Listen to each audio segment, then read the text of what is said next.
Okay, Addison, here's what we have, baby. Number one. My pen to do, right? Excuse me. All right, it's thinking.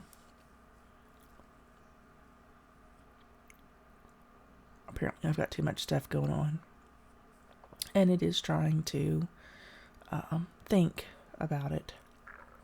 So my pen is not working right this moment. Come on, computer. Okay, let's see if this will do it.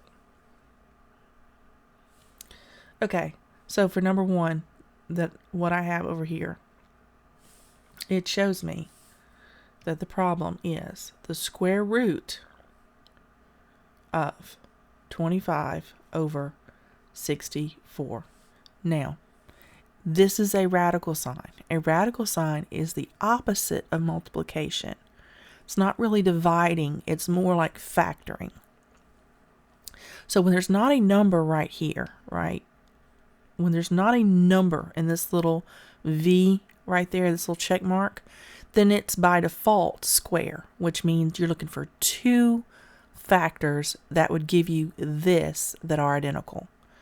So what we do when we have a radical over a fraction is we separate them and we say the square root of 25 over the square root of 64 to make it easier to solve.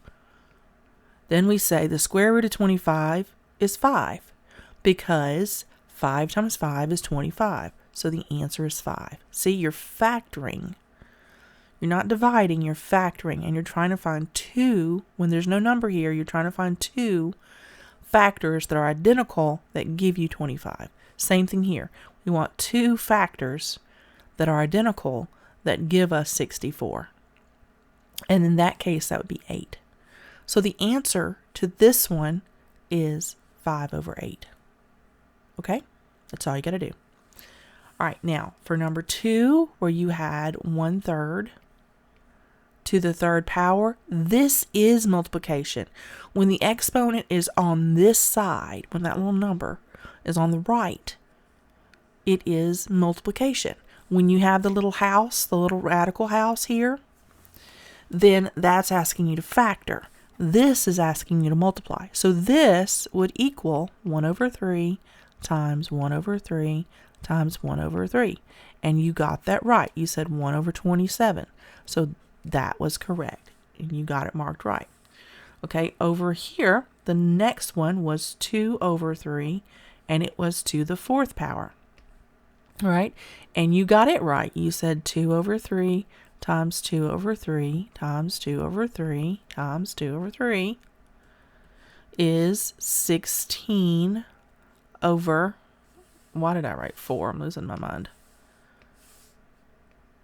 81.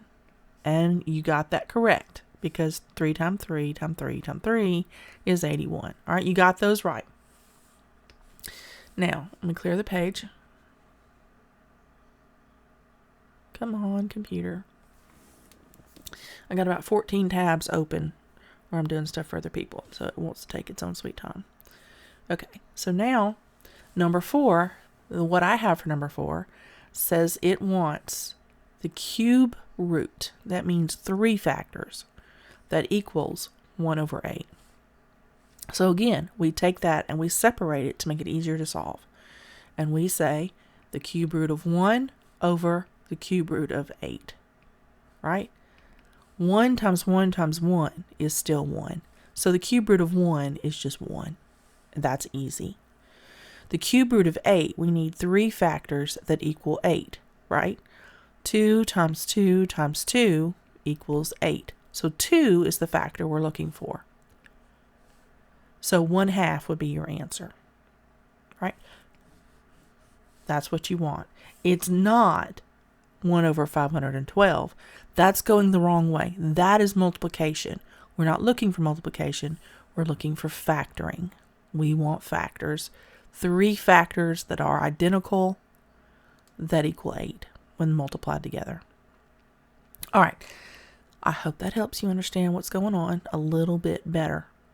Okay? I'll talk to you later.